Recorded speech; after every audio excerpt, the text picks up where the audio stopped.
Belle maman, pas de dessert, hein? Ah mais si Paul, je peux me le permettre moi. Bah comment ça? Mais j'ai mesuré ma glycémie avant repas avec mon nouveau lecteur One Touch Select Plus et je sais où j'en suis. Avec le nouveau lecteur de glycémie One Touch Select Plus, sa fonction avant ou après repas et son code couleur, vous savez à tout moment où vous en êtes. Et vous pouvez profiter de chaque instant. Rassurez-vous Paul, les poignées d'amour vous vont à ravir. One Touch, à vos côtés pour avancer. One Touch Select Plus est un dispositif médical de diagnostic in vitro de LifeScan. Consultez la notice, contactez votre médecin ou votre pharmacien. Jusqu'à 1h sur Europe 1. Sophie Peters.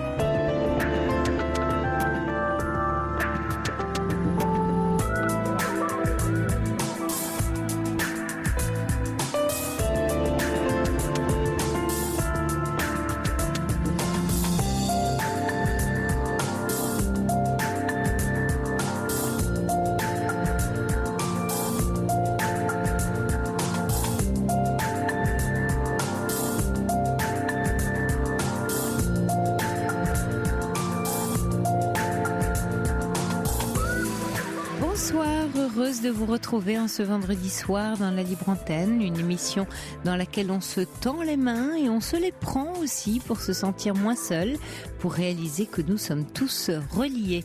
Beaucoup d'entre vous ont le cœur gros d'être là pour les autres sans toujours recevoir de même en retour et se sentant perdus dès qu'il s'agit de s'occuper de soi, voire se sentent coupables dès lors qu'il s'agit de faire quelque chose d'authentique et d'aimant pour soi-même.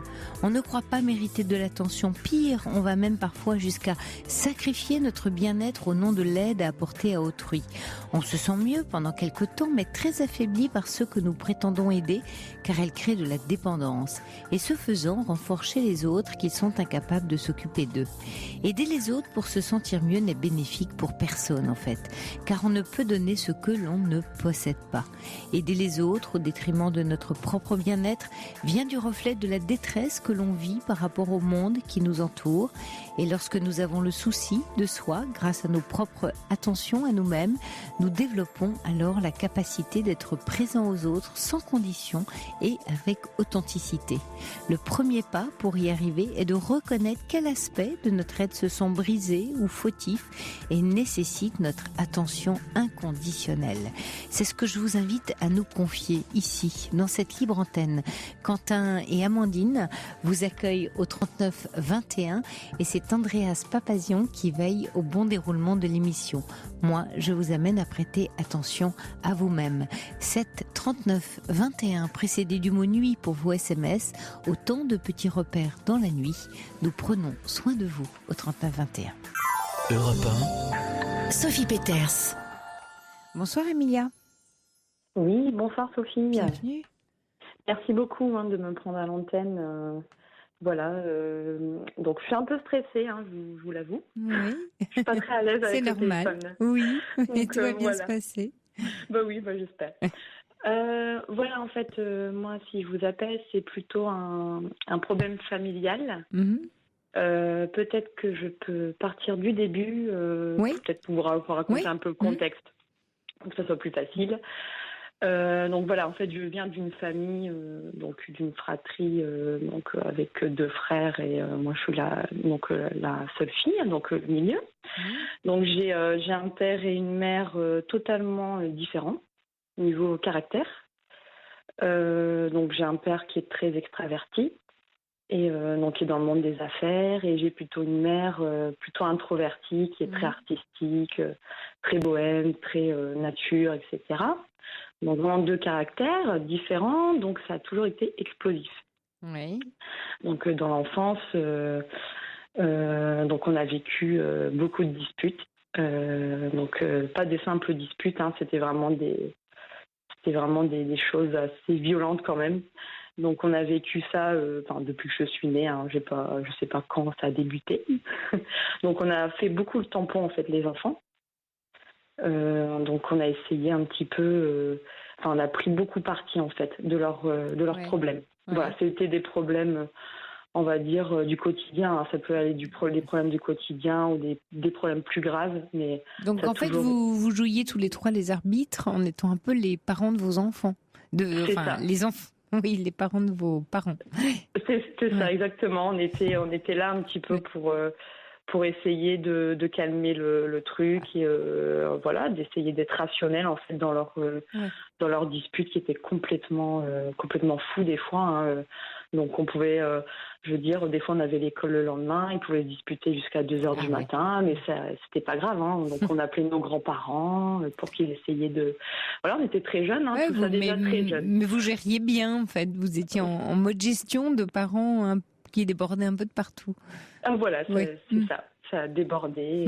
Et donc après, nous, les frères, moi, on a vécu les choses différemment, hein, mais voilà. Donc on a grandi comme ça, dans un contexte un peu fou. Mais bon, malgré tout, on était des enfants très bien choyés. Ils ont fait attention à notre éducation. Malgré tout, voilà, on n'a manqué de rien. Et donc après ça, moi j'ai donc à l'adolescence, après j'ai grandi, j'ai rencontré mon compagnon actuel. Je suis partie de chez mes parents, donc la première, voilà. J'ai pris un appartement en fait de mes parents. Ils avaient plusieurs appartements, donc ils nous en ont prêté un, mais on payait le loyer, etc. Ensuite, on est parti. Donc on a eu un petit garçon. On a eu un petit garçon, donc là maintenant j'ai 30 ans. Donc entre deux, bien sûr, il y a eu toujours des esclandres, entre les deux, bien sûr. Et donc ça n'a pas changé dans le sens où on faisait le tampon, même en grandissant, hein, les frères et moi, exactement.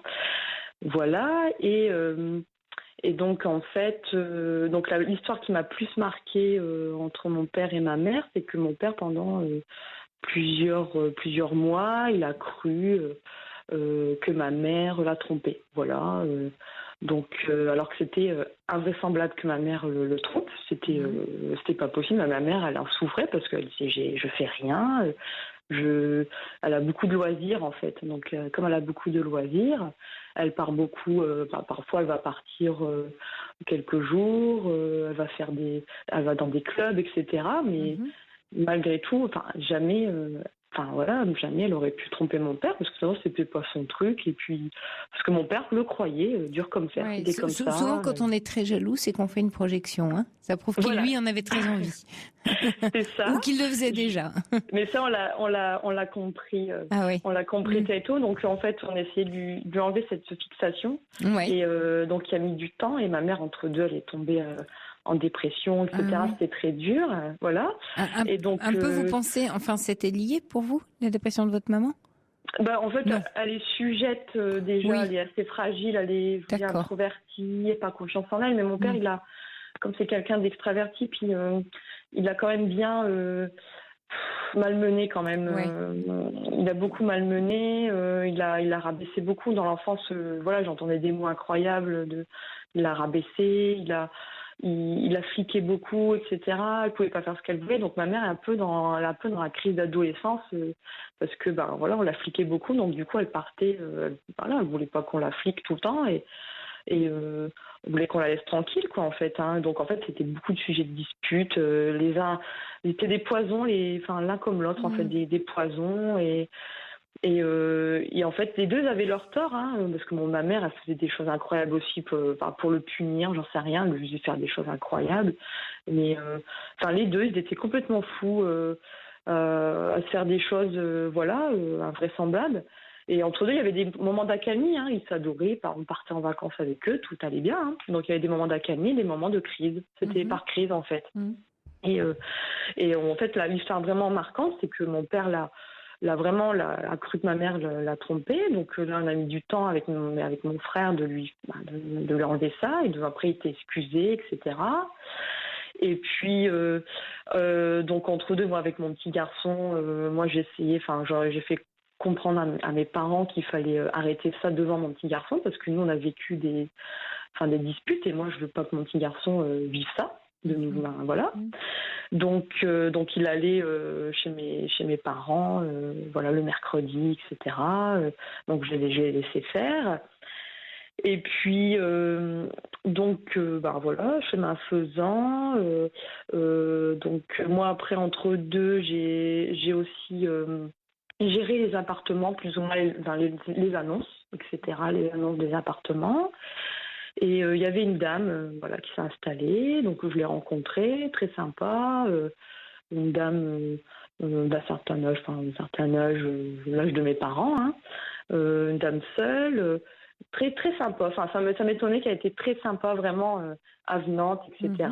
Elle me donnait des choses pour mon petit garçon. Puis avec mon père, il y avait un lien. Enfin, on sentait qu'il y avait un petit lien. Le courant passait bien. Ouais. Ça passait très bien. Puis ils se voyaient souvent. Mon père, il récupérait des chèques. Voilà, pour le loyer, il passait souvent chez elle. Donc moi, je me posais des questions, mais ça, c'est il y a quelques temps déjà, mais quelques années. Donc après, c'était tout. Ça s'est passé comme ça. Et puis là, il y a 2 semaines, je passe chez mes parents rechercher mon petit garçon en question. Et puis là, je découvre que mon portable est tombé en rade. Donc il faut que je prévienne mon conjoint que je suis chez mes parents. Ouais. Et donc mon père, je lui demande son portable, il me dit oui, prends-le, je le prends. J'écris le message et là il y a un message qui apparaît. Comme les smartphones sont bien faits, on voit juste le qui s'affiche, voilà, qui s'affiche. Et là, c'est vrai que je vois le nom et le prénom de la dame qui me dit quelque chose vaguement. Hein. Et je vois comment vas-tu mon cœur aujourd'hui avec plein de smileys, des petits cœurs, plus, hein, plein de trucs. Et là, je fais c'est bizarre. Donc je finis mon message, je lui redonne le portable.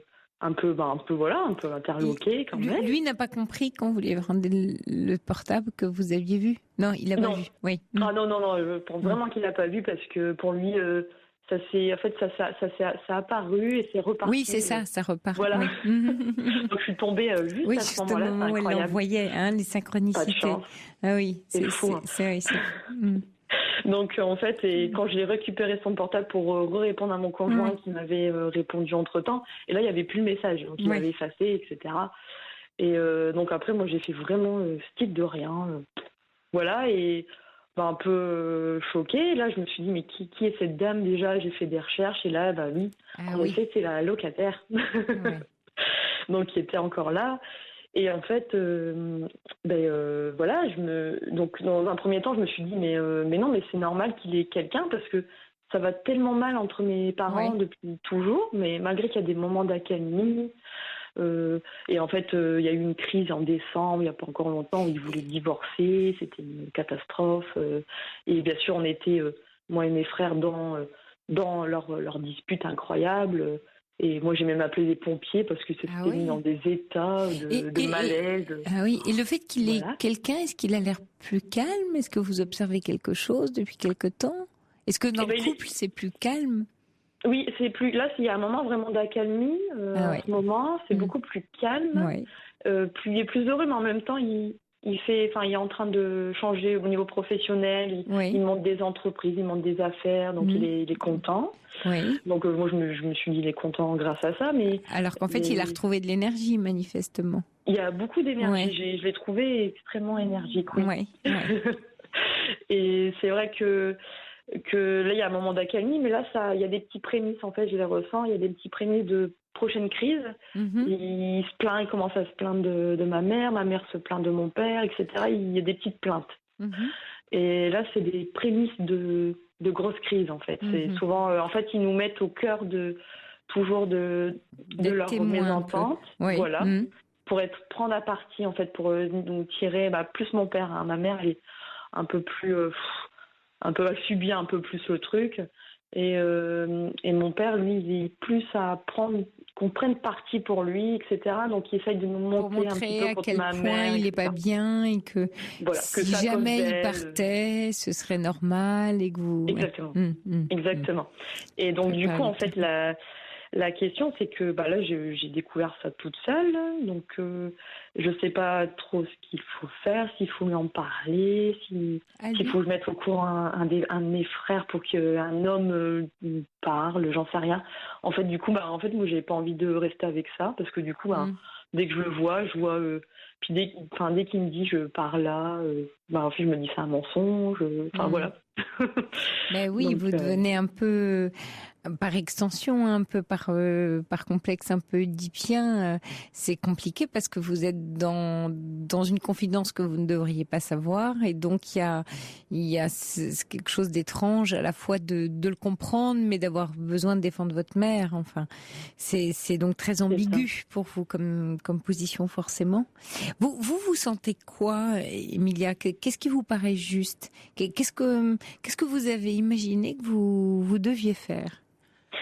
Dans un premier temps, en fait, je voulais en parler à mon frère. Oui.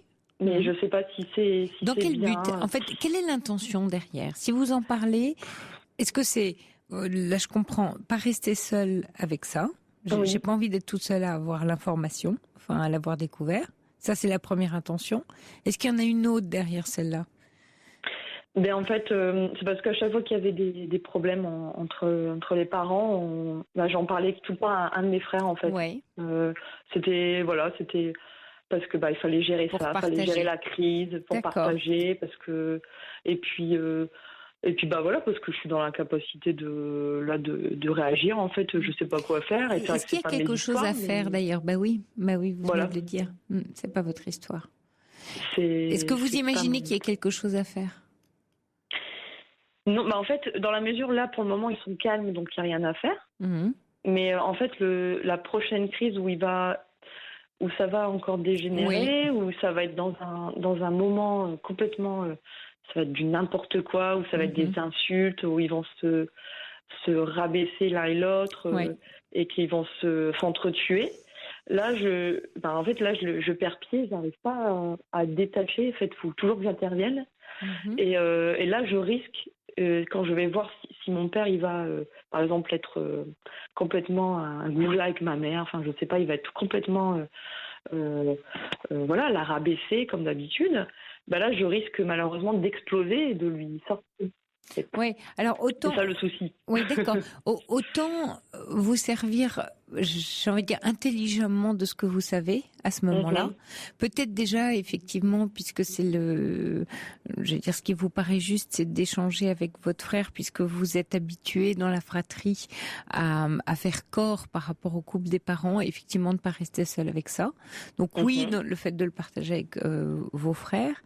Et l'autre élément, dès que vous allez sentir peut-être que votre père tout d'un coup devient agressif avec votre mère, c'est peut-être fort de cette information-là, lui dire écoute, maintenant on va peut-être arrêter de se mentir, enfin en tête à tête, c'est-à-dire que vous, l'adulte que vous êtes aujourd'hui, Emilia, d'inviter votre père à devenir un adulte lui aussi dans sa situation. Pas prendre parti, pas défendre votre mère, pas rentrer dans la relation, mais dire simplement voilà, je sais, et j'attends de toi que tu te comportes, que tu prennes tes responsabilités d'adulte. C'est-à-dire que on ne peut pas d'un côté reprocher tout à son épouse tout en ayant une relation en parallèle. Donc c'est à lui de prendre ses responsabilités, et peut-être que c'est intéressant que vous ayez demandé son portable, que vous soyez tombé dessus. Encore une fois, ça vous remet dans le rôle un peu d'arbitre. Plutôt que d'arbitrer, c'est simplement, maintenant que vous êtes tous adultes dans la famille, de pouvoir le convoquer dans le fait qu'il soit lui aussi un adulte. C'est-à-dire maintenant, je sonne la fin de la partie. Moi, Emilia, je sonne la fin de la partie. Je veux pas savoir, mais ce que je sais, c'est que ça permet tout d'un coup de prendre une décision, d'être en face. Vous ne jugez pas. L'histoire, c'est pas de dire c'est bien, c'est pas bien, c'est nul. C'est juste de dire voilà, il y a une information, je la connais. Il se trouve que c'est tombé sur moi. Il n'y a pas de hasard. J'ai eu l'information par coïncidence, par incidence, presque. Et il me semble que là, ça prouve qu'il y a quelque chose à en faire. Donc je t'invite, papa, à en faire quelque chose. Oui, lui faire prendre conscience que il a des responsabilités à tenir. Et pas que vous soyez arbitre. C'est peut-être la fin de l'arbitrage pour vous. Ça sonne peut-être la fin de l'arbitrage. C'est-à-dire que vous ne soyez plus, vous les enfants, en position de ménager l'un ou l'autre, d'arbitrer. Trop longtemps, ils vous ont rendu complices et témoins de leur théâtre du jeu. Et là, c'est peut-être l'occasion d'en sortir, c'est-à-dire de les laisser face à eux-mêmes. Qu'est-ce que vous en pensez? On les a invités à prendre des décisions par Je vous entends plus, Emilia. Allô? Ah zut. Je suis en train de vous perdre. Ah, c'est dommage. Bon, vous savez ce qu'on va faire, Emilia? Je ne sais pas si vous nous entendez, mais ça, souvent, quand on appelle avec les portables à Radio en direct, on va voir avec Andreas. On va passer tout de suite un disque. On va faire une petite pause musicale, comme on dit, et puis on va essayer de vous retrouver juste après le disque, Emilia. J'espère à tout de suite. Oui, Emilia, on vous a retrouvé. On vous a peut-être pas perdu, d'ailleurs. Peut-être c'était des problèmes de touche de portable, non? Avec mon oreille, je sais pas. Ah oui, quelquefois, c'est vrai, ça appuie la touche silence. D'accord, l'essentiel, c'est qu'on vous retrouve. Très bien.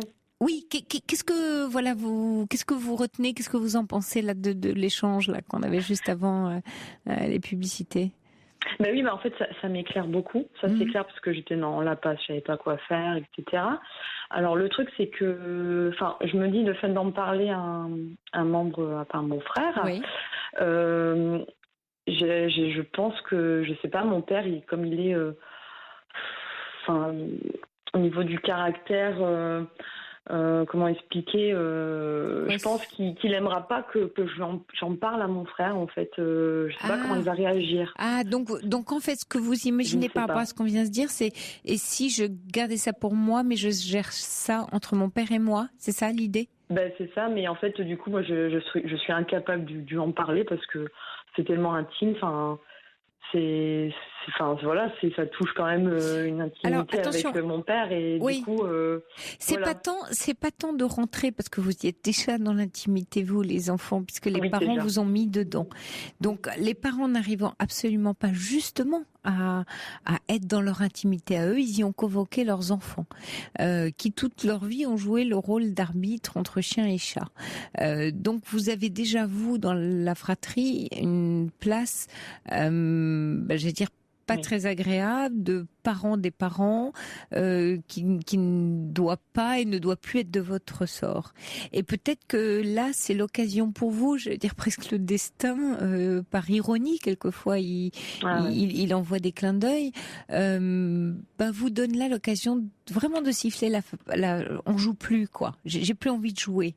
Et alors, est-ce que c'est vous toute seule? Est-ce que c'est vous avec votre frère? Et après, effectivement, ça va dépendre de ce que vous sentez pour vous-même.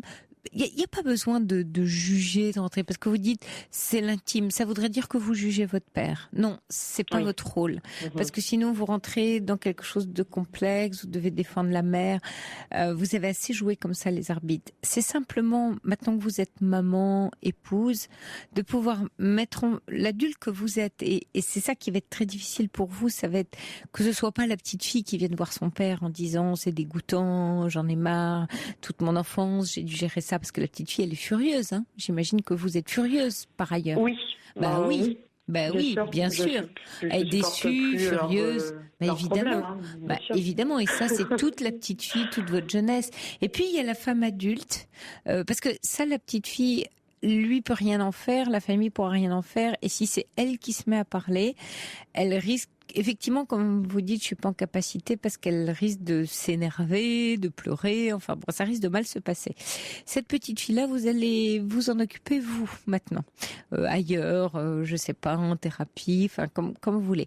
Par contre, la femme adulte que vous êtes peut tout à fait, alors c'est à vous de voir, mais quand je dis peut tout à fait, a certainement la capacité de voir son père presque le terme que je vous demandais, de siffler la fin de la partie, quoi. C'est un hasard. L'autre jour, tu m'as prêté ton portable pour appeler mon mari. J'ai vu ce SMS, donc je suis au courant. Je n'ai pas jugé, je ne veux pas rentrer. Nous sommes trop rentrés avec mes frères dans vos histoires de couple jusqu'à présent. Et ça nous a assez pesé comme ça.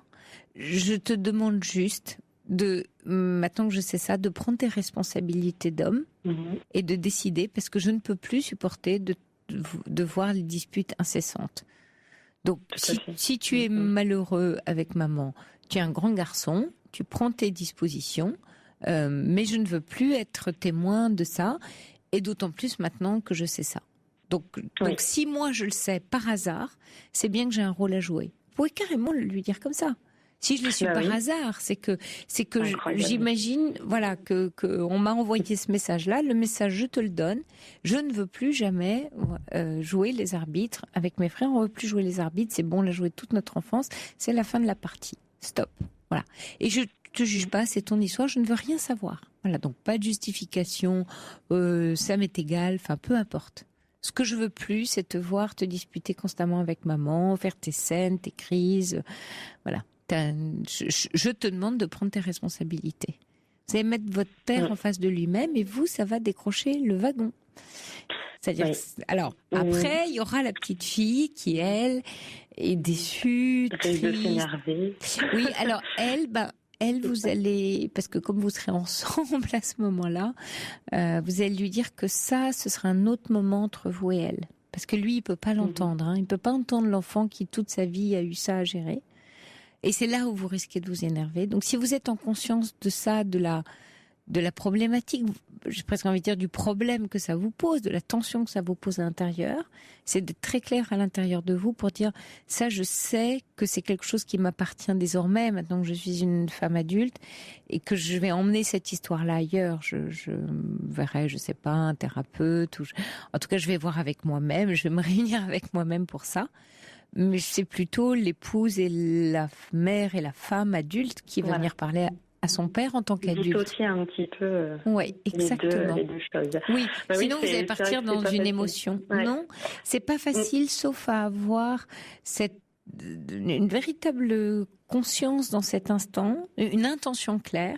Si l'intention c'est de dire je veux que je mette un point final à ma situation d'arbitre et ne plus avoir à arbitrer, et l'occasion m'en est donnée, je la saisis. Voilà, l'intention elle est juste là. C'est vrai que c'est une occasion rêvée parce qu'en fait on a eu plein d'occasions pour mettre un point d'honneur. Par exemple. Là maintenant c'est terminé. En fait, moi c'était le point de non-retour, c'était que mon petit garçon soit témoin de leur dispute parce qu'en fait ils se rendent plus compte. Tout de suite ils vont exploser devant même des gens. D'accord. Et Emilia, ça aussi c'est un élément supplémentaire.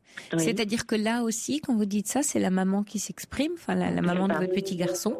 Donc, ce que vous pouvez convoquer, peut-être que cette histoire-là vous donne la force d'intervenir. Et parce que c'est vrai que d'être dans le rôle de la maman de votre petit garçon, c'était aussi d'être dans le rôle de leur fille à eux. Donc peut-être que c'était compliqué à défendre. À partir du moment où vous aviez été témoin toute votre enfance de ça, votre fils l'était aussi, et du coup il disait bah oui c'est pas de chance, mais enfin je me sens pas de défendre ça au nom de mon fils puisque moi je l'ai subi. Oui. Donc c'était pas facile à défendre. Maintenant il se passe autre chose, il y a un élément nouveau.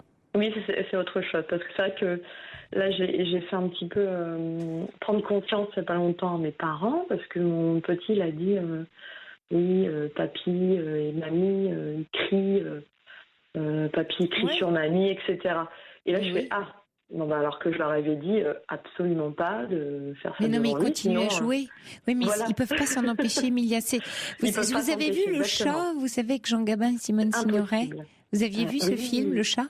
C'est ça. Hein. Et donc chacun a un bénéfice, c'est ce qu'on appelle des jeux psychologiques. Et s'ils jouent depuis si longtemps, en plus avec des témoins, c'est absolument formidable. Ils sont dans un théâtre permanent, avec un jeu où chacun nourrit un besoin très profond. Et c'est très addictif, les jeux psychologiques. Donc c'est une drogue dure. Hein. Donc là, ils sont drogués durs au jeu. Mais maintenant qu'il y a presque une tierce personne à laquelle sûrement il se plaint terriblement de son couple et donc ça valide sa mauvaise humeur vis-à-vis de sa femme, mais ça c'est pas votre problème. Donc là, vous tenez effectivement un élément. Il y a un auditeur qui dit que votre père assume ses actes et que votre frère sache aussi. Ne vous muselez pas avec celui qui était en binôme avec vous, témoin des disputes de vos parents. C'est vrai que vous étiez en lien. Peut-être d'ailleurs, ce que je vous suggère, peut-être que c'est plutôt votre frère. Mais comme c'est vous la messagère dans l'histoire, c'est sur vous que c'est tombé. J'ai peur que du coup ça me retombe dessus parce que je suis la messagère, exactement. De quelle façon ça pourrait vous retomber dessus? À quoi ça ressemblerait? En fait, parce que j'ai un besoin quand je vois mon frère, j'ai envie de lui dire. Mais pourquoi ne pas lui dire? Parce que déjà, j'ai pas envie de l'embêter avec ces histoires, parce que lui aussi a subi, il en a eu marre, quoi, en fait. Tout dépend, Emilia, tout dépend c'est toujours pareil, quand il nous arrive quelque chose dans la vie, tout dépend qu'est-ce qu'on en fait. Si votre intention, c'est de lui dire, en lui disant, voilà un peu à quoi j'ai réfléchi, dans quoi je suis, et que je me dis que c'est tombé sur moi, j'ai quelque chose à en faire, et voilà ce que j'imagine, et qu'est-ce que t'en penses, c'est-à-dire vous lui apportez à la fois le problème et la solution en même temps. Et ça peut vous donner de la force. C'est pas pareil que de lui apporter que le problème. Quand on apporte, même au travail, aux autres, juste un problème, si vous avez juste le problème en disant je sais pas quoi en faire, si vous lui dites et le problème et voilà mon intention et qu'est-ce que t'en penses, il va du coup peut-être vous donner de la force pour agir. Et si vous lui dites qu'est-ce que t'imagines, moi j'ai l'impression que c'est peut-être la fin pour nous, ça suffit de jouer les arbitres. Qu'est-ce que tu en penses? Parce que ne rentrez pas, si jamais vous commencez à en vouloir à votre père, à vouloir défendre votre mère, vous rentrez dans le jeu. Vous allez rentrer dans le jeu. Ouais. Là, et là. Prendre parti, c'est encore alors là, c'est. Voilà, ça va recommander. Du coup, va y avoir des conflits. Finalement, cette tierce personne, cette maîtresse, elle est introduite dans le jeu parce que la découvrant, vous avez deux voies possibles. La voie du conflit, et donc le conflit va continuer dans la génération suivante, c'est-à-dire vous et vos frères. Papa trompe maman, c'est dégoûtant, après avoir embêté maman, etc. Et donc vous êtes dans l'instrument du conflit, vous continuez à instrumentaliser le conflit, ou alors vous en servez à l'inverse pour sortir du conflit, en les mettant face à leur conflit à eux. Et en disant... Mais là, le fait qu'il soit calme... Malgré qu'il soit calme en ce moment, je balance ça quand même ou... Est-ce que c'est le balancer? Parce que pas balancer, mais du coup c'est le fait qu'il soit assez calme et du coup là, tant mieux. C'est le meilleur moment. J'interviens dans un moment calme. Justement, avant l'orage. D'accalmie. Oui, mais Emilia, quand on est calme, on est beaucoup plus à même de recevoir les informations que quand on est agité. Ouais. Oui. Si jamais vous allez avec ce type d'information dans un climat très orageux, c'est plus compliqué pour vous. Profitez de la calmie pour intervenir. Mais intervenez avec... Alors, c'est difficile de vous dire ça, c'est vrai, en tant que j'entends, en tant que fille de votre père, j'allais dire, d'intervenir avec bienveillance. Quand je dis bienveillance, c'est pas de jugement. Rentrez pas, que la femme adulte ne rentre pas en conflit avec le père adulte.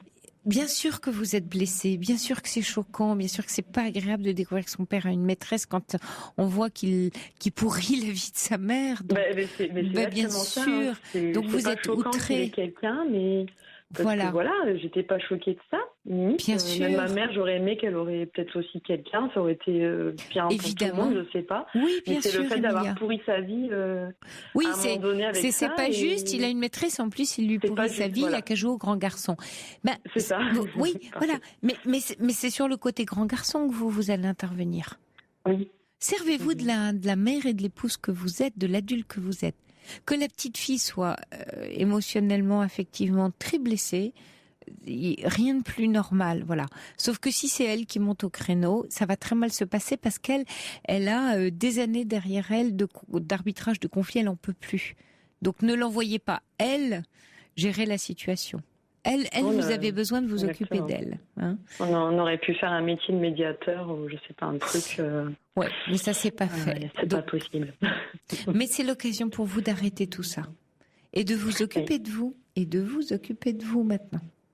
Oui, c'est pas évident. C'est vrai qu'ils prennent une place énorme. Exactement. Même encore maintenant. Exactement. C'est pas facile. Mais oui. On est payé. Ça s'arrête pas. Oui. Donc maintenant c'est la fin. Et c'est à vous de jouer les arbitres. Vous avez le message, il est clair pour vous. C'est une autorisation à siffler la fin de la partie. Ne gardez que ça, voilà. En fait, c'est vrai que c'est un élément là qui est important et c'est génial parce qu'on n'a jamais trouvé le moyen de. Parce que nous, on voulait qu'ils se séparent. On leur a dit maintenant, il faut la séparation. Mais ils jouent encore de ça. Donc ne rentrez plus entre deux. Vous dites maintenant, c'est fin de nous recevoir. On ne veut plus jouer les arbitres. On y a trop joué. Mais maintenant, ce que je sais, c'est que voilà ma demande. Voilà, tu vas. Je compte sur toi, on compte sur toi. On est d'accord, ma mère, je n'en parle pas, c'est qu'à mon père et c'est à lui d'en faire ce qu'il veut. Exactement, Emilia. Bien sûr que vous n'en parlez pas à votre maman. Tout à fait, d'accord. Ouais, parce que elle a encore besoin de ses protections et c'est à lui, justement, d'être un peu adulte dans cette histoire. Mais en fait, c'est ce que j'ai peur, c'est que comme il manipule pas mal, il manipule et en fait, il va tourner ça en. Il va pas prendre ses responsabilités, je suis En persuadée. disant, c'est Il va rien le du tourner. tout. Ou alors il va dire tout ça c'est de ta faute, c'est toi qui a généré ça en fait. Hein. Générer quoi? La Emilia, restez fidélité. factuelle dans ces cas-là. Qui a généré? Vous? Je comprends pas. Ma mère en fait. Mais c'est trop facile. Il va lui mais c'est sûr toutes les fois il lui a dit de toute façon je suis comme ça parce que c'est toi qui m'as rendu comme ça, etc. Tout est de la faute de l'un et de l'autre en fait. Ils prennent jamais la responsabilité sur rien. Donc provoquez-le, Emilia. À ce moment-là, provoquez-le. Vous lui dites que c'est formidable d'avoir confié comme ça toutes les clés de sa destinée et de sa vie à sa propre femme, puisque c'est elle qui a tout décidé pour lui. Oui. Hein? Cet homme d'affaires formidable, il a donc donné comme ça tous les contrats ou la gestion à sa femme. Provoquez-le, confrontez-le. C'est ça, confronter quelqu'un. C'est le mettre en face de quoi il joue. C'est fini, on arrête de jouer. Donc s'il vous sert l'histoire de oui mais c'est à cause d'elle que je suis comme ça, ah bon, donc en fait tu lui as donné les pleins pouvoirs. C'est elle qui a décidé de ce que tu faisais dans la vie. Ah mais c'est ça, hein, c'est que c'est un homme très fort, enfin voilà, qui a énormément d'autorité, etc. Restez factuelle, Emilia, dans ces cas-là. C'est factuel ce que je vous dis là. Ma mère, c'est de sa faute, voilà, mais on n'arrive pas à lui faire prendre conscience que c'est totalement faux. Mais voilà. Et ma mère, c'est la même chose. Hein. Elle va dire que c'est la faute de mon père, etc. Hein. Les deux, c'est incroyable. Il n'y a pas de solution. Non, il n'y en a pas. C'est vrai, c'est une solution. Il n'y en a pas. Il n'y en a pas. Il faut juste vous extraire de ça. Ça ne vous empêche pas de garder avec vos parents. Vous ne voulez juste plus jouer avec ça. Tout à fait. Comme dit Louisa, vous avez l'occasion de pas faire la guérison. Votre frère en profitera aussi. Tout le monde a profité de cette histoire. D'accord.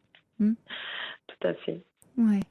Bon courage à vous, Emilia. Hein. Je sais que c'est pas facile, beaucoup. Mais voilà, vous tenez le bon bout et la petite fille vous en occuperez après. Hein. C'est pas elle qui va. En tout cas, merci beaucoup parce que vous m'avez bien éclairé en tout cas. Tant mieux. Merci à vous, Emilia. Merci de votre confiance. Bonne soirée à vous. Au revoir. Europe 1. Sophie Peters. Bonsoir, Véronique. Oui. Allô. Oui, allô. Bonsoir, Véronique. Bonsoir, vous êtes à l'antenne d'Europe 1. Oui, bonsoir. Oui. Bonsoir. Bienvenue. Merci. Bon, je sais pas trop par quoi commencer. Oui. D'autant plus que, en fait, j'ai l'impression que je vais vous raconter l'histoire de quelqu'un d'autre, tellement je suis capable de sortir de moi, enfin d'être quelqu'un d'autre à certains moments. En l'occurrence, quand je fais des crises d'abandon. Oui. Et donc j'en ai fait une assez violente aujourd'hui, ce qui m'a amené à vous contacter parce que c'est un SOS à ce moment-là. Oui. Parce que c'est quelque chose qui est très très très très souffrant, mais vraiment à un point inouï. Mais oui, s'abandonner, c'est horrible. Ouais. Et avec une sensation de alors à la fois de mort imminente et en même temps qu'il n'y a que la mort qui peut m'en oui, m'en le sauver. paradoxe, oui. À la fois je meurs, mais il faudrait que je meure pour m'en sauver vraiment. Ah c'est pile ça, exactement ça. Et je supporte absolument plus parce que ça a rythmé toute ma vie. Oui. Parce que ça me rend très très très vulnérable déjà. Bien sûr. Un peu à la merci de l'autre, en l'occurrence de l'homme, hein, toujours. C'est toujours dans des histoires sentimentales. Et ça m'a empêché de m'affirmer aussi parce que la peur de l'abandon fait que j'essaie de contenir, de ne pas déplaire. Donc voilà. Donc ça a rythmé toute ma vie et j'en peux plus. J'en peux plus.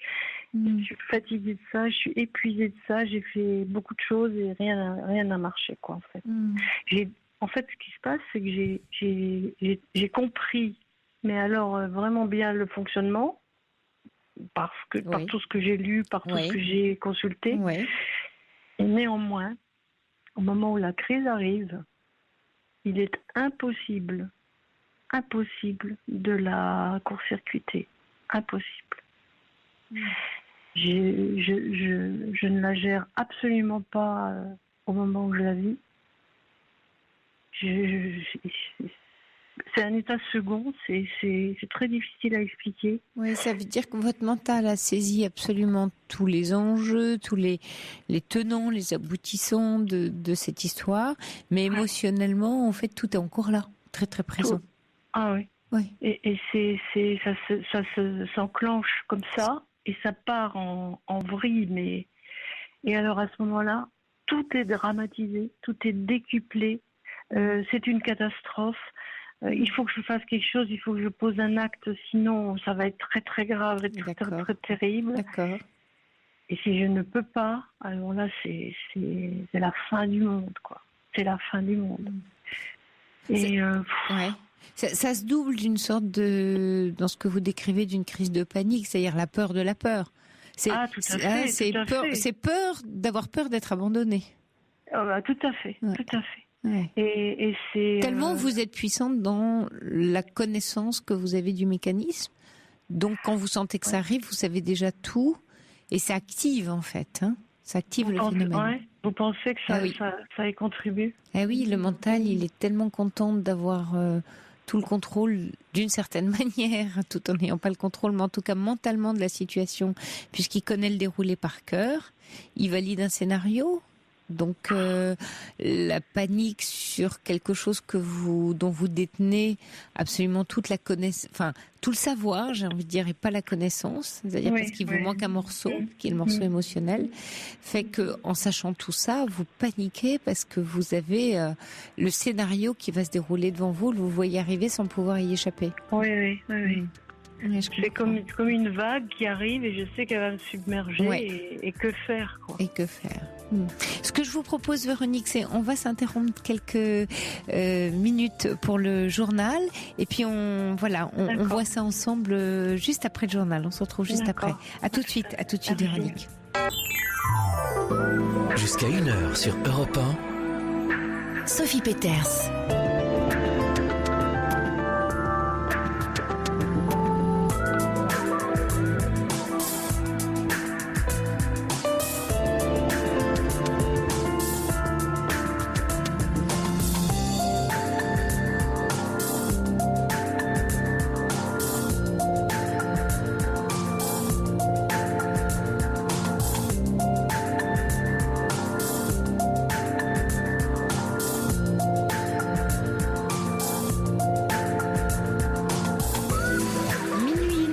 Vous écoutez Europe 1 et c'est la libre antenne qui se poursuit en direct et avec vous, une libre antenne dans laquelle on se tend les mains et on se les prend aussi pour se sentir moins seul, pour réaliser que nous sommes tous reliés, une émission dans laquelle on a le souci de soi grâce à notre propre attention à nous-mêmes, où nous développons la capacité d'être présent aux autres sans condition et avec authenticité, où l'on reconnaît quel aspect de notre être se sent brisé ou fautif et nécessite notre attention inconditionnelle. Allez, c'est ce que je vous invite à nous confier ici, dans cette libre antenne. Amandine et Corentin vous accueillent au 39 21 et c'est Andreas Papazian qui veille au bon déroulement de l'émission. Moi, je vous amène à prêter attention à vous-même. 7 39 21 précédé du mot nuit pour vos SMS, autant de petits repères dans la nuit.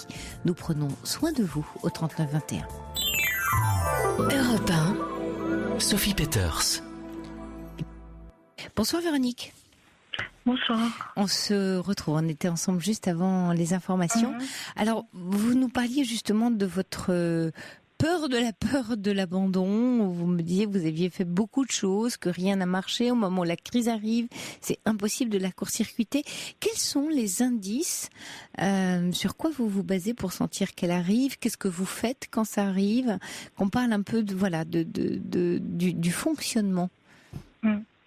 Mais malheureusement, quand elle arrive, je ne peux plus faire grand-chose. Parce qu'elle arrive d'une seconde à l'autre. Et en quoi vous sentez? Quelles sont les prémices? Parce que vous dites, je sens que ça... Je suis un peu fébrile, comme ça, un peu agitée. Un peu agitée. Agitée. Je vais me mettre à marcher, à avoir des émotions qui arrivent, du mal à respirer.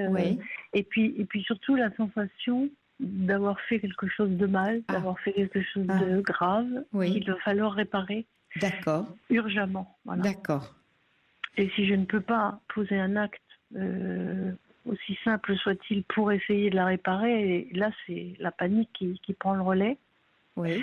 Et la seule chose qui peut calmer, c'est à ce moment-là, j'agis. je peux agir. Si D'accord. je peux donner un coup de téléphone ou envoyer un SMS ou écrire ou que sais-je. Enfin non. Donc ce sont dans des relations sentimentales à chaque fois que ça Oui, arrive, toujours. d'accord. Ouais. Et en fait, vous avez le sentiment, finalement, quand vous dites que j'ai fait quelque chose de grave, c'est que j'ai pas été la bonne personne à un moment donné. Ouais, Il faut que je montre que je peux l'être Oui, tout pour à ne fait, pas être abandonnée.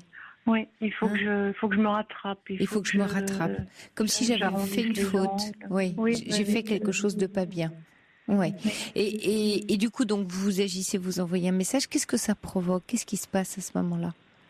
Ça calme Oui.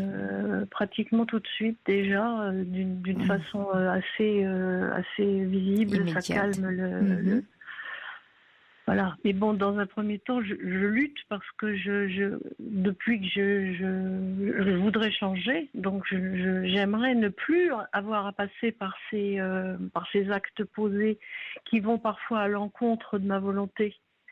Mais est-ce que l'acte que vous posez, oui, est-ce que l'acte que vous posez, de quelle façon, est-ce que le scénario se répète, de quelle façon il est reçu? Parce que vous avez l'air de dire que ça se répète, donc ça n'arrange rien finalement, j'ai l'impression. Non, ça n'arrange rien du tout. C'est-à-dire, qu'est-ce qui se passe? Vous confirmez que vous êtes bien abandonné à la suite de cette action-là? Alors aujourd'hui, par exemple, oui. pour vous donner l'explication de ce qui s'est passé aujourd'hui et qui est un fait rare ici, mais je crois même que c'est le seul dans ma vie. Oui. Les attaques de panique, d'abandon que j'ai eues étaient toujours liées à la sensation qu'on me quittait, qu'on s'éloignait, qu'on me rejetait. Qu'on me rejetait, d'accord. Aujourd'hui, je crois que c'est la première fois, mais peut-être pas, mais en tout cas, il y en a eu très peu. Aujourd'hui, c'était moi qui quittais quelqu'un. Oui. Et je lui ai fait savoir parce que je me rendais compte que... je crois que c'est la première fois que j'arrive à quitter quelqu'un. Ça paraît aberrant. Mais oui, mais c'est énorme, oui. Enfin, c'est une relation qui était très courte dans le temps. Donc, me rendant compte qu'elle allait être toxique comme la plupart des autres et je ne veux plus de ça, j'ai décidé d'y mettre fin. Alors déjà, ça, c'est un exploit. J'ai fait un exploit ce matin. Sauf que suite à ça... cet homme m'a rappelé en me disant qu'il ne comprenait pas et donc voilà. Et nous avons été interrompus dans la conversation parce qu'il devait travailler avec quelqu'un et donc je n'ai pas pu aller au bout de mon explication. Et donc 1 heure après à peu près, j'ai enclenché cette attaque de panique, cette crise d'abandon que j'ai réussi à calmer en envoyant un SMS en disant j'aimerais bien qu'on finisse la conversation. Rappelle-moi. Ce qu'il n'a pas fait d'ailleurs, toujours pas à minuit 20, mais qui ne fera peut-être pas, mais là, moi, je suis calmée, donc ça va. Je suis sortie de la crise, ce soir, je suis sereine. Mais tout à l'heure, c'était l'affolement total. Et puis chaque crise d'abandon me rappelle toutes les autres. En fait, tout à l'heure, vous l'avez très justement dit, et c'est vrai, j'avais jamais réalisé ça. À quel point, c'est comme un écho. Oui. Comme si toutes les autres venaient se juxtaposer. Oui. Ça créait une espèce d'énorme chaos avec tout ce que j'en ai compris et toute cette fatalité que je n'arrive pas à gérer. J'arrive pas. Parce qu'il n'y a rien, en fait, il n'y a pas à gérer, il y a à accueillir quelque chose en vous, c'est-à-dire vous l'avez très bien dit, vous avez dit j'ai un sentiment de mort imminente, à la fois je meurs et il faudrait que je meure pour m'en sortir. Cette sensation de vide, parce que dans cette peur de l'abandon, il y a je ne suis pas aimable, je n'ai rien d'intéressant, je risque le tout pour le tout, et vous avez parlé du mal à respirer, de le sentiment que j'ai fait quelque chose de grave, donc que je suis pas une bonne personne en fait, c'est terrible. Donc soit vous avez besoin de supprimer cette personne mauvaise, soit de ne pas la trouver. Et ce sentiment en fait de vide, en fait le sentiment d'abandon vous ramène à un vide intérieur. Et toutes ces crises visent à vous dire regarde-toi, aime-toi, viens te rencontrer, il y a quelqu'un. C'est autant d'appels au secours de votre être profond qui vous appelle en fait. La panique, elle est créée par à l'intérieur de vous un être qui ne comprend pas que vous l'abandonniez. Parce que quand vous faites ça, vous êtes en abandon de vous-même. L'autre n'est qu'un miroir, un prétexte à essayer de vous dire arrête de t'abandonner. D'ailleurs, quand vous dites c'est la première fois que finalement j'abandonne quelqu'un, que c'est moi qui... J'ai l'impression qu'en fait vous avez pour la première fois abandonné pour ne pas être abandonné. Tout d'un coup, c'est la stratégie que vous avez trouvée. Pour ne pas recommencer, pour ne pas que ça m'arrive, du coup maintenant c'est moi qui vais prendre la main, je vais gérer ça, je vais abandonner. Sans pour autant, alors ça vous crée un apaisement sur le moment, mais ça va pas résoudre à long terme ce vide. Qu'est-ce qui, j'imagine que étant aussi savante, Véronique, sur ce qui vous arrive, vous devez avoir des pans de votre histoire où vous comprenez ce qui s'est passé, en tout cas mentalement, non? Oui, je comprends. Je sais à quoi le rattacher, mais ça c'est pareil, j'ai l'impression que ça ne sert à rien quoi, en fait. Oui, ça ne sert à rien dans le sens où, alors ça sert pour en faire encore autre chose, c'est-à-dire il y a l'élément de compréhension mentale, c'est-à-dire que votre mental a compris, a fait les liens dans votre histoire, de dire voilà je comprends comment ça se passe. Maintenant il y a l'aspect émotionnel, votre corps émotionnel, qui lui n'a pas encore reçu l'information de toute votre intelligence. Vous avez besoin aujourd'hui de traverser quelque chose au cœur de l'émotion, c'est-à-dire de ressentir ce vide sans en faire de la panique, parce que la connaissance que vous avez du processus doit pouvoir vous aider à accueillir cette difficulté, c'est-à-dire ce grand sentiment de vide, aussi inconfortable que ce soit, parce que là vous essayez d'éviter. La panique, elle vient de quoi? Elle vient de la décision d'éviter à tout prix quelque chose qui arrive. J'ai envie de vous dire, ne l'évitez plus, parce que en ne l'évitant plus et en l'accueillant et en disant je sais à quoi ça ressemble, voilà mon mental sait tout à fait comment ça se passe, mais maintenant que j'ai compris, j'ai la capacité de l'accueillir, parce que c'est ça que ça dit, aussi désagréable un peu comme cette vague qui arrive, mais de la ressentir pleinement pour qu'elle puisse s'intégrer à vous, pour qu'émotionnellement elle soit plus une terreur. D'accord. Alors, ça va passer, parce que vous m'avez dit que vous aviez du mal à respirer, passer par la respiration, Véronique. C'est-à-dire, vous savez, les humains par rapport aux animaux, on a une particularité, on sait se mettre en apnée. On sait ne pas respirer. Regardez, un chien, il respire en continu, hein, ou un chat, enfin n'importe quel animal respire en continu.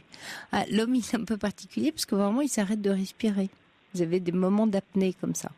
Et quand vous êtes angoissé, quand vous avez vos crises, vous êtes, j'imagine, totalement en apnée. C'est-à-dire, la respiration, elle se bloque. Pour vous créer un peu de souplesse, d'accueil, d'ouvrir un peu toutes ces portes un peu fermées pour laisser le canal s'ouvrir, autorisez-vous à faire un petit peu de respiration continue. Plusieurs, je sais pas si vous avez un portable, vous mettez 5-10 minutes sur votre portable où vous respirez en continu. Voilà, ça c'est très important. Vous allez voir l'apaisement que vous allez trouver, parce que émotionnellement vous allez accueillir quelque chose. Ça va plus, et vous allez retrouver une forme, puisque évidemment on cherche à maîtriser. Quand on a peur, qu'est-ce qui se passe? On cherche à maîtriser. On dit aïe aïe aïe, je vais dans le mur, je maîtrise. C'est pire parce qu'en fait on ne maîtrise rien. Donc imaginez que vous deviez aller à l'inverse, c'est-à-dire arrêter de chercher à maîtriser, juste accueillir ce qu'on appelle, vous savez, le lâcher prise. Mais lâcher prise, c'est toujours un mot un peu compliqué, parce que lâcher, ça fait très peur à quelqu'un qui cherche à contrôler. Donc, on oublie cette idée de lâcher, parce que vous ne voulez justement pas lâcher, mais c'est simplement accueillir. Dire, je connais les contours, je sais tout comment se passent les choses, j'ai besoin d'agir, et l'action que je vais mener, je vais pas la mener à l'extérieur de moi, c'est-à-dire en envoyant un SMS, je vais la mener à l'intérieur de moi. Parce que ma réponse n'est pas dehors, ma réponse elle n'est pas avec cet homme, elle n'est pas à l'extérieur. La réponse m'appartient. Lui n'est que là dans votre vie pour réactiver toujours ces mêmes scénarios. Donc la réponse elle est entre moi et moi. Donc je vais l'accueillir avec moi-même et l'action que je vais poser au lieu d'envoyer le SMS, je vais même, je sais pas, enfin mettre mon portable en mode avion, me mettre une petite horloge de, je sais pas, 5-7 minutes et faire, voilà, juste respirer en continu. Et vous regardez ce qui se passe. Vous accueillez ce qui se passe. Concentrez-vous sur votre respiration. Faites confiance à votre corps. Il va trouver du repos. Il va trouver de l'apaisement. Lui, il connaît le chemin. C'est l'émotion. Il va connaître ce chemin-là. Parce que vous avez peur de pas gérer, vous avez encore votre peur, c'est votre peur d'avoir peur de pas gérer. Oui, et comme je disais à Corentin tout à l'heure, le SMS, il agit comme une tasse de cigarette pour celui qui est drogué. Bien dit. Oui. Et ouf, je sens, plouf, il y a vraiment... Ça y est, j'ai lâché quelque chose. Oui, voilà. Et, mais je l'ai lâché. Que c'est pas la bonne solution. Parce que je l'ai lâché à l'extérieur de moi. Ouais. Donc c'est l'autre qui détient la clé du coup. Mais bien sûr. Et du coup, vous vous retrouvez vraiment abandonné dans le vide. Or vous avez besoin de vous rencontrer, vous avez besoin de vous remplir. Le sentiment d'abandon, il prend sa source dans un sentiment de peur, de vide extrême, de j'ai pas de valeur. Donc je fais rien pour moi-même et je demande à l'autre de tout faire pour moi. Donc je lui envoie un SMS. Peu importe le type de SMS, c'est vite un contact, comme vous dites, c'est très très bien vu la bouffée de cigarettes. Et puis pour qu'il me fasse exister en fait, c'est comme si c'était l'autre qui me faisait exister et s'il n'y a plus d'autres. Mais d'ailleurs, je n'ai jamais été seule dans ma vie, jamais, je n'ai pas pu. Oui. Et Véronique, vous existez ne serait-ce que parce que vous respirez. Ouais. Et que la respiration, c'est la vie. Le souffle, c'est la vie. On dit, un enfant vient au monde en donnant son premier souffle, on meurt en rendant son dernier souffle. Le souffle, c'est l'âme, c'est la vie. La vie, elle est dans le souffle. Donc, quand je vous conseille, je vous enjoins, d'aller vers quelque chose de la respiration, c'est que vous allez vous sentir vivante. Mais vivante. C'est-à-dire au moment où la crise arrive, je l'accueille et j'essaie de respirer le plus calmement possible. En continu, c'est-à-dire pas d'apnée. En continu, donc mettez une petite horloge, quelques minutes, 10 minutes, c'est long, 7 minutes par exemple, et imaginez un chien qui fait, il respire en continu, le chat ça se voit moins, imaginez un animal, vous ayez conscience de respirer en continu, pas d'apnée, ne bloquez rien. Là vous allez ouvrir un canal. Oui, il y a Nini qui dit, cette auditrice peut se faire aider d'un sophrologue. C'est vrai que le sophrologue va vous faire travailler comme ça. Ouais. Mais j'imagine que vous avez fait plein d'épisodes de thérapie déjà. J'en ai fait plein et j'en ai recommencé là récemment, donc c'est assez récent. J'y suis allée 2 fois après une interruption parce que je pense que si j'avais tout l'argent que j'ai mis en thérapie, j'aurais une jolie maison ou une jolie voiture ou un joli avion parce que ça fait 15 ans, ça fait à peu près 15 ans que j'ai débusqué tout ça et que j'essaye... Donc vous êtes devenue très savante, en fait. Je suis très savante. Très savante. Presque trop, d'ailleurs. Presque trop, oui. Parce que vous connaissez tellement les contours que votre mental, qui cherche lui tout le temps à contrôler, peut-être d'ailleurs que vos épisodes de thérapie, c'était toujours plus de la même intention de pouvoir contrôler. Allez à l'inverse, Véronique. Arrêtez de chercher à contrôler parce qu'il n'y a rien à contrôler du tout.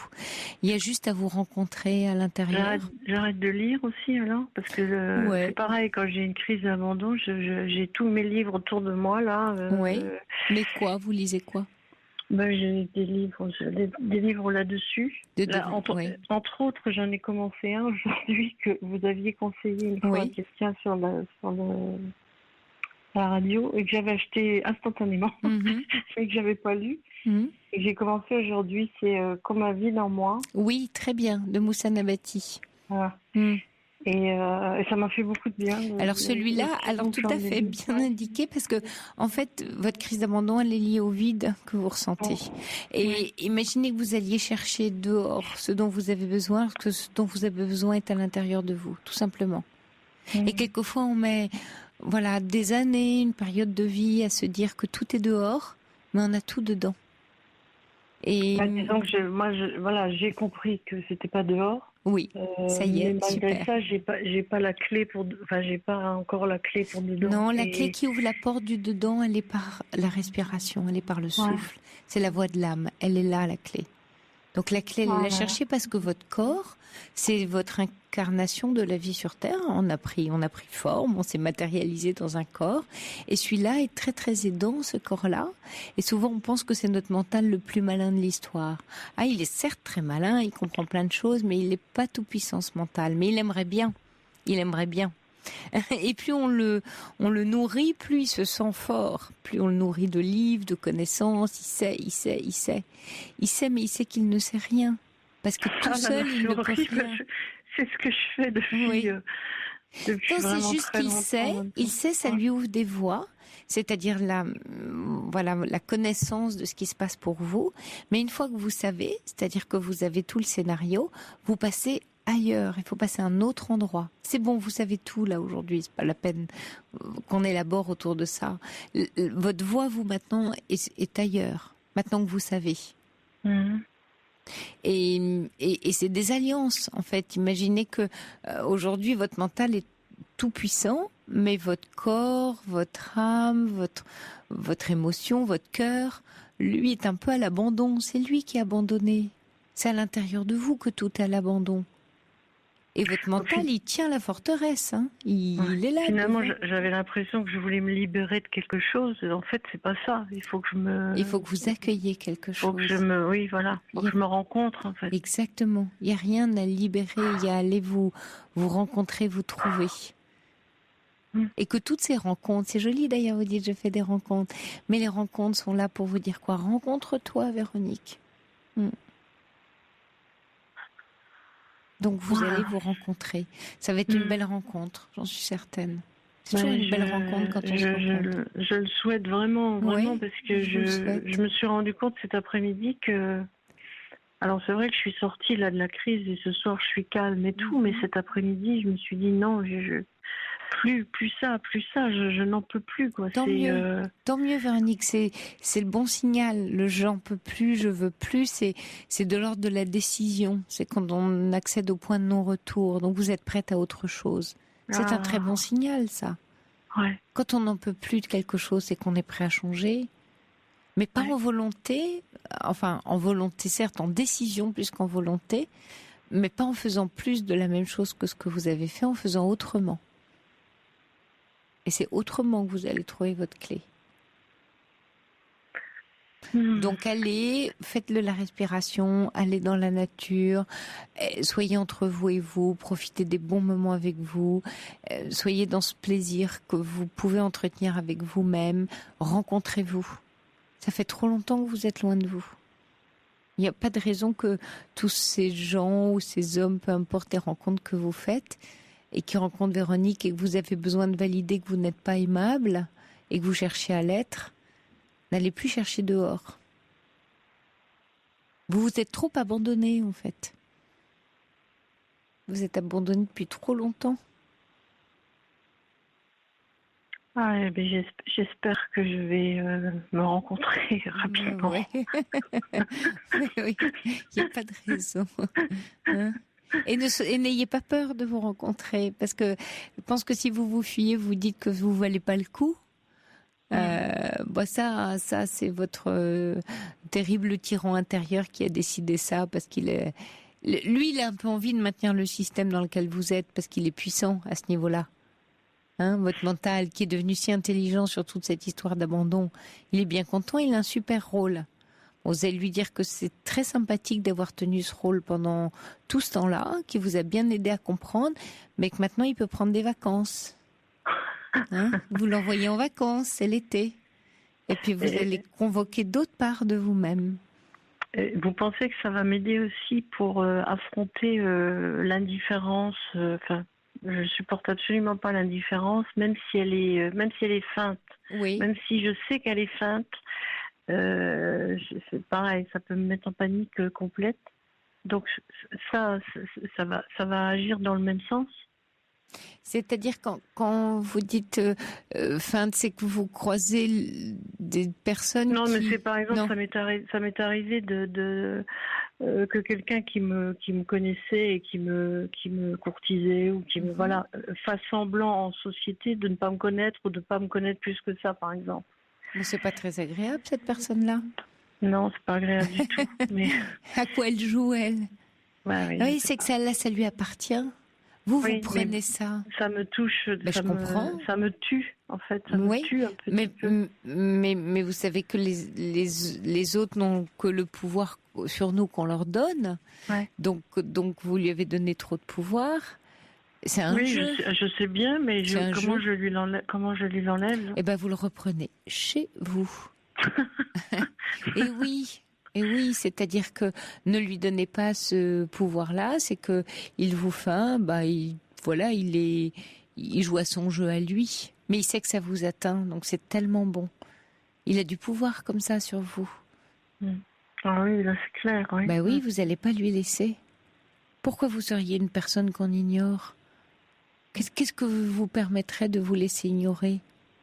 Oui, il a peut-être décidé de vous ignorer, mais vous ne vous ignorez pas vous-même. Voyez comment la vie vous met sur votre parcours plein d'éléments pour vous rencontrer. C'est quoi ce signal-là? C'est de dire, bien sûr, il y a des gens qui peuvent jouer à t'ignorer, mais toi ne t'ignores pas toi-même. Voilà une invitation, juste pour vous, Véronique. Si l'autre t'ignore, ne t'ignore pas. Toi, au moins, ne t'ignore pas et laisse-le t'ignorer si ça l'amuse. Il y a une auditrice qui dit, là, s'il faut du temps, pas de clé, ni savoir, ni lucidité. Après des années d'analyse féconde, enfin, à presque 68 ans, je suis sereine à me faire du bien. Courage. Merci. Oui. Il y a Marie qui dit, j'ai le même problème, je suis perdue et très souffrante, c'est l'horreur. Mais c'est vrai que ça peut être l'horreur, ça peut être l'enfer. Bien sûr que c'est l'enfer. Et d'ailleurs, j'ai parfois honte par rapport à des amis qui ne comprennent absolument pas. Les gens qui comprennent pas ça, je leur dis, savourez votre chance. Ça veut dire que si vous ne me comprenez pas, ça veut dire que vous ne l'avez jamais vécu et vous êtes passé à côté d'une grande souffrance.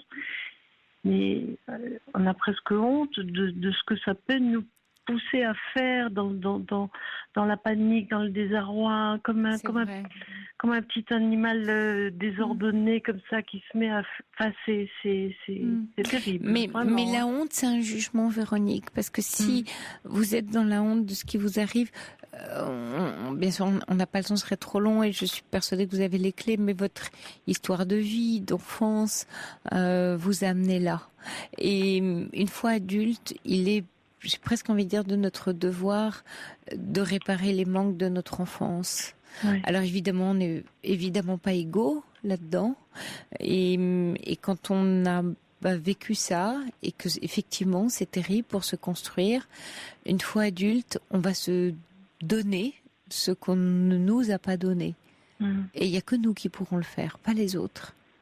Ouais, je crois que j'ai passé je crois qu'il y a eu un petit cran de passer et que je vais réussir maintenant. Ouais, c'est chouette. Je sais pas, je le sens différemment. Ouais, je suis contente de vous entendre dire ça. Ouais. Il y a Richard qui dit il est important de se retrouver avec soi-même et personne n'aura d'emprise sur vous. Oui, bien sûr. Ouais. Et que vous aurez des relations plus équilibré, en équilibre, c'est-à-dire adulte, j'aimerais plus adulte. Oui, parce que j'ai l'impression que c'est l'équilibre, bien sûr, l'équilibre, c'est j'ai de la valeur et l'autre a aussi de la valeur. C'est l'unicité de chacun qui tend à l'universel, parce que si je suis unique, l'autre aussi est unique. Je suis pas unique parce que je suis géniale, je suis unique parce que l'autre aussi est unique, et parce que nous sommes uniques, alors nous avons plein de belles choses à partager. Et là, vous allez être dans l'interdépendance et plus dans l'abandon. Mais quand on est, comme vous, dans le syndrome d'abandon, c'est l'autre a de la valeur, je n'en ai pas. Oui, tout à fait. Ah oui, et puis l'autre, quel qu'il soit, c'est Tous magique. les autres ont de la valeur, sauf C'est moi. magique, oui, Oui. vraiment. Hein. Oui, Ouais. sauf que cet autre ne va pas vous la donner, votre valeur. Et c'est là qu'est l'erreur. On pense qu'on va aller la trouver dehors. Il n'y a que vous qui pouvez vous la donner. Et vous allez vous la donner parce qu'il n'y a aucune raison que vous ne l'ayez pas. Oui, Et vous ne pouvez pas décider que vous n'en avez pas. Quel affront finalement à la vie qui vous habite. Pourquoi vous, toute seule, là, Véronique, vous allez décider que vous n'en avez pas? Qui êtes-vous pour juger que vous n'avez pas de valeur? C'est pas à vous d'ailleurs de le décider, ça. Ni à l'autre d'ailleurs. C'est la vie, c'est que vous êtes, voilà, en vie et ici, incarné dans un trajet. Donc je vous souhaite une belle rencontre avec vous-même, Véronique. Merci Sophie, un grand merci, vraiment, merci beaucoup. Oui, je vous embrasse. Oui, je vous embrasse fort. Au revoir, Véronique. Au revoir. Bonsoir, Chantal. Chantal, vous êtes là? Bonsoir. Oui, bonsoir, Chantal. Oui. Bonsoir, Sophie. Je suis très heureuse de vous avoir. Oui, moi aussi. Alors, moi, je vous appelle parce que, bon, je vais vous dire en quelques mots. Je suis divorcée depuis 9 ans. Oui. Au début, ça allait très bien, mais maintenant, je commence à en avoir marre de la solitude. Donc, je vais sur des sites de rencontres. Oui.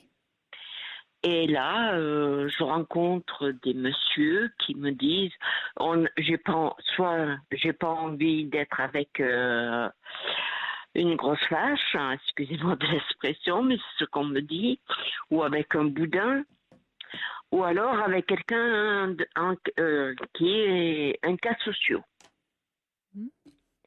Parce que je touche le RSA. Oui. Alors, je ne sais pas si je dois mentir. Moi, je recherche uniquement quelqu'un de simple, de gentil. Et de respectueux surtout, Chantal. Tout à fait. Mais oui. La question, c'est comment ils peuvent se permettre de vous dire des horreurs pareilles? Ah ben, sur les sites de rencontres, c'est ça. Ben, vous pensez? Pourquoi? Ah oui. Qu'est-ce que vous répondez dans ces cas-là, Chantal? Vous faites quoi? Ben, qu'on ne peut pas plaire à tout le monde. Oui. Et que le cas social, un jour, ça peut être lui-même. Oui. Est-ce que vous dites, mais je vous autorise pas à me traiter de la sorte ou à me faire ce genre de remarques? C'est par mail tout ça? Vous parlez de... C'est par message sur Internet. Par message sur Internet, ouais. C'est non, alors ça, Chantal, c'est non. C'est non, vous ne vous laissez pas traiter comme ça. Ah ben non, mais je leur dis, de toute façon, je ne suis pas là pour me faire insulter. Oui. Je suis là pour rencontrer quelqu'un avec qui je me sens bien. Non, mais il n'y a pas à se justifier. Il n'y a pas à se justifier en disant, mais je ne suis pas là parce que je suis là pour... C'est non. Parce que, qu'est-ce qui fait que... pourquoi il y aurait une autorisation comme ça de pouvoir vous dire ce genre de choses à vous? Ah, mais c'est sans cesse. Pardon? C'est tout le temps. Ben oui, c'est bien ça qui questionne, Chantal. C'est le fait que ce soit tout le temps.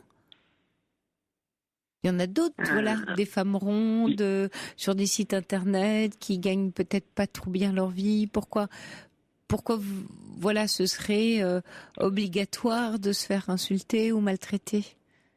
C'est quoi l'histoire que vous avez, vous, avec le fait qu'on vous traite mal, Chantal? Votre ex-mari, vous ne traitez pas bien non plus? Ah non, pas du tout. Pas du tout. Non, il était respectueux à ce niveau-là. Oui. Bon, c'était quelqu'un qui buvait, qui me trompait, donc voilà pourquoi j'ai divorcé. Mais là, je sais pas, je trouve que, je sais pas si c'est la vie qu'on mène actuellement ou quoi, mais les gens, ils n'ont plus aucun respect. Il y en a même qui me proposent, écoutez bien, de m'aider financièrement si je couche avec eux. Mais vous faites une généralité. Alors certes, on peut incriminer, voilà, les sites de rencontres, mais il y a de tout. C'est comme comme la rue, comme une société à part entière. Ah oui, non, mais tout à fait. Donc c'est pas le moyen, mais c'est pas l'endroit. Ces personnes-là ne m'insulteraient pas comme ils le font si c'était en face. Je pense pas. C'est possible, Chantal. Effectivement, ça permet de se cacher, mais de la même façon, toutes les femmes ne vivent pas forcément ce que vous vivez sur les sites internet. Donc la question c'est. Il y en a beaucoup, Sophie. Oui. Ah oui. Qu'est-ce qui vous fait dire qu'il y en a beaucoup? Que j'ai des amis des connaissances que j'ai fait sur les sites qui me disent qu'elles ont vécu la même chose. Il y a Lala qui dit oh là là, bonjour, les remarques de ces bonhommes. Une croix dessus direct, non mais enfin, n'acceptez pas de discuter avec ce genre d'homme, dit Lala. Ah mais je coupe, hein. Quand c'est comme ça, je les bloque, je parle plus avec. Mais vous faites, là vous dites que c'est général. C'est constamment, Chantal. Qu'est-ce que vous comprenez de ce qui se passe pour vous? Parce que si ça vous arrive, c'est bien sûr pas que c'est de votre faute. C'est pas le sujet de se dire est-ce que j'ai tort ou raison. La question n'est absolument pas là. La question est qu'est-ce qui fait que moi, Chantal, quelque chose comme ça m'arrive? Est-ce qu'il y a une façon de me présenter? Est-ce qu'il y a une façon de rentrer en contact? De quelle façon insidieusement, peut-être, je dis peut-être, j'autorise une part de ça? Qu'est-ce qui se passe en vous? En quoi ça parle? En quoi ce que vous nous racontez là parle de Chantal finalement? Oui, vous voyez, il y a un auditeur qui dit comment elle se présente sur le site. Parce que moi, sur mon profil, j'ai dit la vérité. J'ai dit ma taille, j'ai dit mon poids. Et dès qu'on va voir le profil, voilà. Ou s'ils vont pas voir le profil, ils me demandent de me décrire. Alors quand je dis je suis petite et ronde, on me demande de suite tour de poitrine.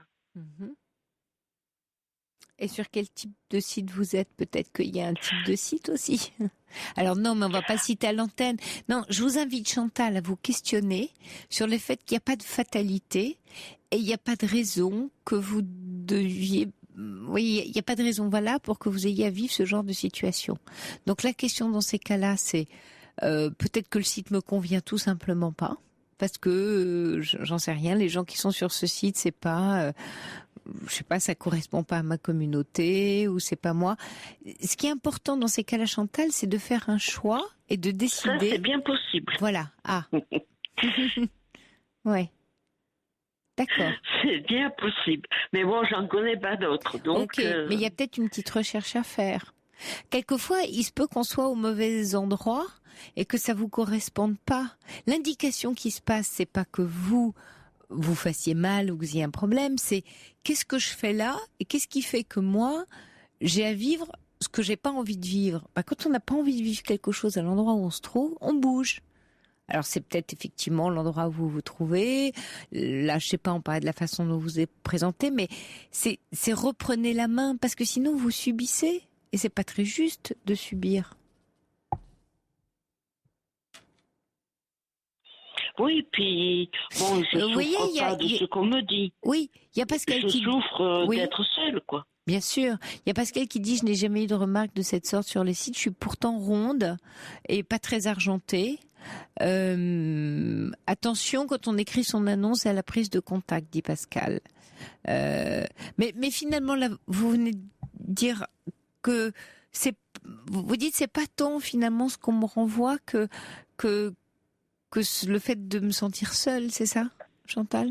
Donc un peu rejeté, est-ce qu'on rejoint dans une moindre mesure, bien sûr, mais le témoignage précédent de Véronique sur ce sentiment un peu d'être abandonné, de pas avoir de valeur, de je vaux rien si on s'intéresse pas à moi. Il y a quelque chose comme ça chez vous? Peut-être. Oui, peut-être. Oui. J'ai beaucoup d'affection à donner. Je me suis toujours occupée des autres. Avant, je travaillais en maison de retraite avec des personnes âgées, avec des personnes handicapées.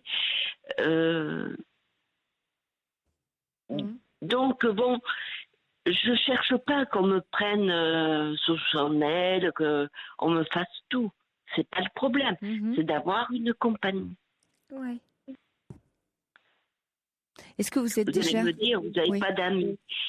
Ah Non. ben si, j'en avais des amis, mais quand je payais le restaurant, quand j'invitais chez moi, quand je payais. Mais le jour que j'ai dit, écoutez, moi je ne peux plus, eh ben les gens, je les ai plus revus. Mais vous comprenez, Chantal, que si vous vous donnez pas de valeur, les autres ne vous en donnent pas. En fait, vous n'êtes pas du tout en train de vous donner de la valeur. Vous offrez, vous payez le restaurant pour ne pas être seul. Puis un jour, vous dites, je peux plus le payer. Ah, vous avez rencontré des personnes qui profitaient finalement un peu de vous.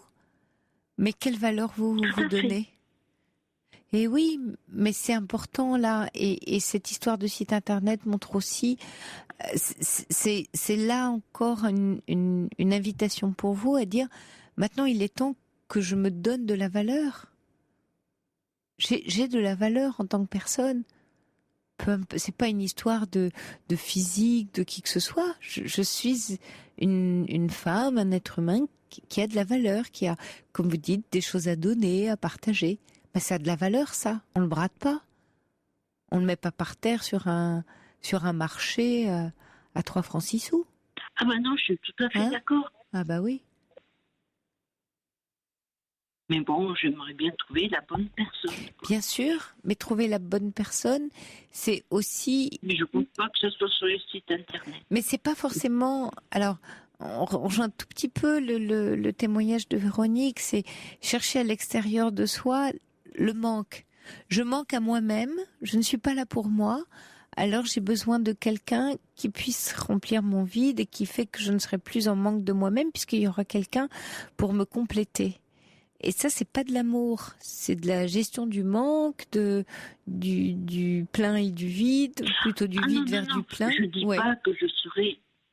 Non, surtout. Je ne dis pas que je me mettrai avec quelqu'un uniquement ou que ce sera un manque, que j'ai un manque d'avoir quelqu'un. Ce sera avec quelqu'un que j'aurai des sentiments. Oui. Que je sais que je pourrai rendre la personne heureuse. Ben oui, mais... Non, c'est pas la peine. Ok, alors là, c'est super, vous êtes en train de me dire, formidable Chantal, que j'ai de la valeur parce que j'ai la capacité de rendre un homme heureux. Je sais faire ça. Ça, c'est quelque chose que j'ai en moi. Ah, mais tout à fait. Formidable. Donc, ne pas laisser la possibilité qu'on dégrade cette valeur-là, qui est unique, qui est rien qu'à vous. Il y a Cathy qui demande, quel genre de site fréquentez-vous, gratuit ou payant? Gratuit. Ouais. Payant, je ne pourrais pas. Avec le RSE, ça serait impossible. Oui, parce qu'Cathy dit les hommes et les femmes pour leur marché, c'est vrai, ils sont exigeants de plus en plus. Il y a Richard qui dit c'est une jungle comme dans la vie quotidienne. Faut faire le tri. Soyez exigeante, Chantal. Est-ce que vous êtes exigeante? Quand je dis exigeante, c'est pas jouer les princesses, hein. Attention. Quand je dis exigeante, c'est ne pas... Ah non, je suis pas exigeante. Non, alors exigeante dans le sens, au contraire, j'ai envie de vous inviter à l'être exigeante dans le sens où vous ne bradez pas votre valeur, hein, vous ne mettez pas sur un marché pour dire au plus offrant. Peut-être que dans votre profil, là, ce que vous venez de me dire en disant voilà, j'ai à offrir. Des bons moments, de l'attention à l'autre, de l'intérêt pour l'autre. Est-ce que c'est pas ça qu'il faut que vous racontiez, Chantal? Est-ce que dans les non, mots... je marque juste recherche relation sérieuse. Oui, mais enfin, relation sérieuse, bon. Pourquoi vous parleriez pas comme vous le faites ce soir sur Europe 1 avec le cœur? Ça me mettrait pas tellement plus de mots en disant qu'est-ce que vous avez à offrir. Et ce sera pas au plus offrant parce que ça a de la valeur. Je l'ai déjà fait. Oui, et on m'a répondu, va raconter tes histoires ailleurs, mais pas ici. Il y en a peut-être d'autres des sites gratuits. Il n'y a peut-être pas que celui où vous êtes alors. Ouais, mais j'en connais pas. Non, mais vous allez peut-être faire une petite recherche. J'avais été une fois sur Métique, mais c'est un peu le même genre, je trouve, que là où je suis actuellement. Ouais. Il n'y a pas plus d'hommes sérieux. Attention, la première fois que je me suis connectée, on m'a dit tu es libre ce soir pour une soirée coquine. Chantal, vous faites, oui, mais il se peut qu'il y ait beaucoup de ce type de messages, mais attention, parce que du coup vous êtes déçus par rapport à votre attente et vous en faites une généralité. Quand on s'attend, quand on vient plein d'espoir quelque part, on va dire qu'Internet c'est un grand marché, et vous venez plein d'espoir pour trouver... allez, je vais vous dire le plus beau coq de tout le marché. Mais il y a plein de coqs moches qui vous attrapent les mollets, qui sont pas sympas, qui sont insupportables. Ben, c'est normal, parce que sur le nombre. Donc là, vous vous désespérez en disant, mais je comprends pas, moi je pensais que j'allais trouver que des coqs formidables. Et les 3/4, ils sont nuls, ce que vous êtes en train de me dire. Pas les 3/4, vous êtes en train de me dire 100% sont nuls. Mais en fait, c'est pas, peu importe. Je vous prends une image un peu caricaturale, mais simplement pour essayer de vous faire comprendre que vous faites une généralité qui, sur la masse, forcément, vous rencontrez des expériences un peu désagréables.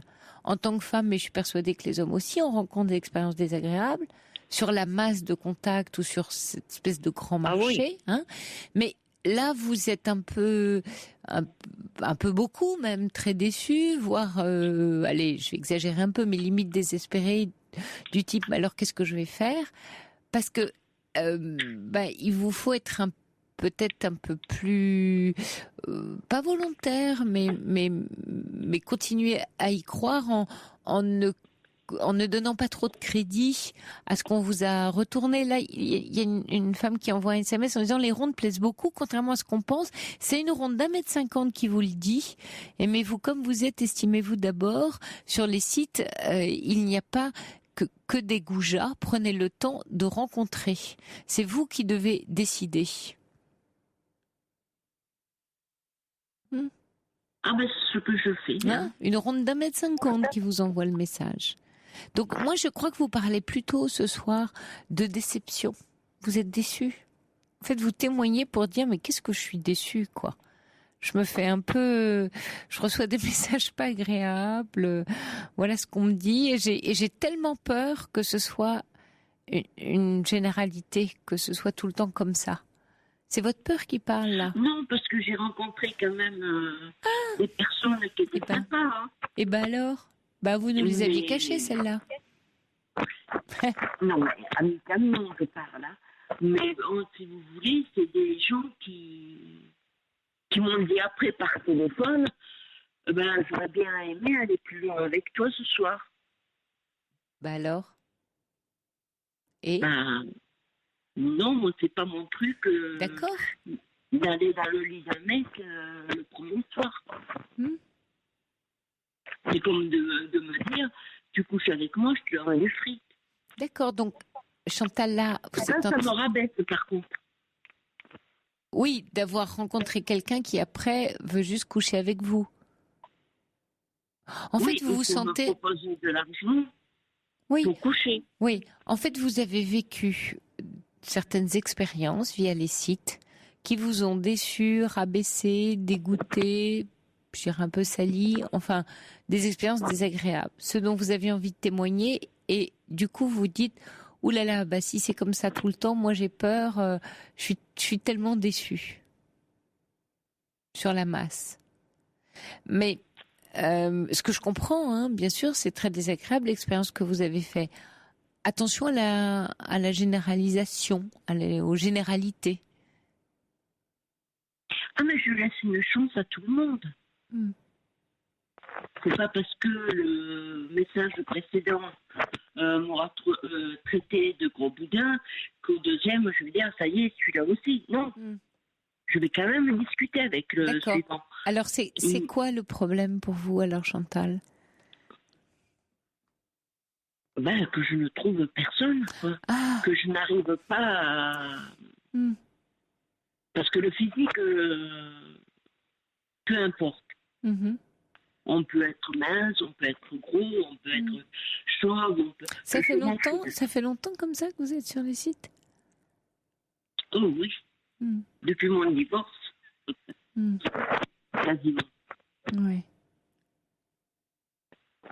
Vous dites, mais vous avez fait des rencontres quand même. que j'ai voulu que Je vous entends pas bien. pour vivre On vous entend plus, Chantal. Oui. Vous bougez peut-être Vous avec votre m'entendez téléphone. Oui, parce que vous deviez bouger. Bougez plus. Oui. Oui, le seul. Je bouge plus. Oui, bougez plus. Que j'ai voulu laisser une chance et on a voulu essayer de vivre ensemble. Au bout de 3 jours, il me tapait. Oui, alors on revient à ce qu'on se disait juste au début de notre échange, Chantal. Ça parle quand même du respect que vous vous donnez et de la valeur que vous donnez. Vous voulez tellement une relation que vous êtes prête à vous brader. Ça passe d'abord par vous, les rencontres. Commencez à vous donner un peu plus de valeur, Chantal. Si, parce qu'un homme qui vous tape, c'est bien que vous avez peu de valeur pour qu'il puisse le laisser faire. Donc vraiment, regardez ça de près, Chantal. En tout cas, je vous y invite. Bon courage. Il est 1h. Je vous souhaite une très belle et douce nuit. Vous écoutez Europe 1. Je vous laisse en compagnie de Christophe Ondelat avec ses formidables histoires de Ondelat raconte. Et nous, on se retrouve demain à 23h. Passez un bon samedi.